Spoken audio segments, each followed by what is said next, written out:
ప్రభుత్వము ఏం చేయలేదు, రైతు ఏం చేయలేడు. వాతావరణంతో ముడిపడి ఉన్న అంశం. కానీ రైతును ఆదుకోవాలి కదా. ఇప్పుడు ఏం ఆదుకుంటారు? నువ్వు వ్యవసాయం వేశాక పంట, ఇక్కడ రెండు కోణాలు. పంట వేశాక నష్టపోతే పరిహారం వస్తుంది కానీ పంట వేయకుండా పరిహారం ఇవ్వరు కదా. పంట రాదు అని తెలిసి వేస్తాడా రైతు? ఇక్కడ సమస్య అది. వేసే వాళ్ళు ఇన్సూరెన్స్ కట్టడం బెటర్. వేసే ప్రతి ఒక్కళ్ళు కూడా ఇన్సూరెన్స్ కట్టడం బెటర్. వస్తే పంట, పోతే ఇన్సూరెన్స్. అంటే రైతు ఇన్సూరెన్స్ ఇద్దరు రైతు చెల్లించాల్సింది కొంత ఉంటది, ప్రభుత్వం రాష్ట్ర ప్రభుత్వం చెల్లించాల్సి ఉంటది, తప్పదు. అయితే అంటే అది చెల్లించట్లేదని కదా. మొన్న కూడా లాస్ట్ టైం ఆ తుఫాన్ వచ్చినప్పుడు గోదావరి జిల్లాలో అక్కడ అదే వచ్చింది, చాలా వరకు ఇబ్బంది. అంటే ఇక్కడ మనకు ఉన్నటువంటి ఒక అలవాటు ఏంటంటే, మామూలుగా రైతు లెక్క ఎట్లా ఉంటదంటే,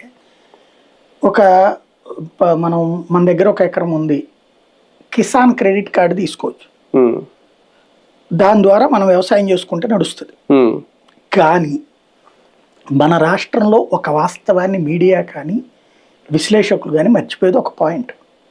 100కి 80% వ్యవసాయం, నాట్ 10%, 10, 20, 30 కాదు, 80% వ్యవసాయం. అసలు రైతు చెయ్యడు, కౌలు రైతే. ఒకప్పుడు రైతు కూలి, వాడు కౌలు రైతు అయ్యాడు. ఈ కౌలు రైతు ఒక ఎకరం కొనుక్కుంటున్నాడు, 10 చుట్టుపక్కల 100 ఎకరాలు చేస్తున్నాడు.